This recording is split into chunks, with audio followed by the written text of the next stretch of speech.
घरी नको काही बी बोलू ग, चार चौघात माझी इज्जत नको घालू ग।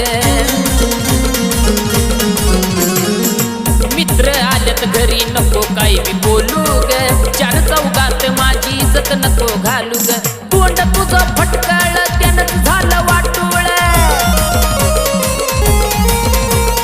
तोंड तुझं फटकळ त्यानंच झालं वाटोळ। नको माझ्या तोंडावरती मारू, नको माझ्या तोंडावरती मारू। ए रोजचीच भनभन तुझी बंद कर ग पारू, 31 डिसेंबरला सोडीन मी दारू। रोजचीच भनभन तुझी बंद कर ग पारू, 31 डिसेंबरला सोडीन मी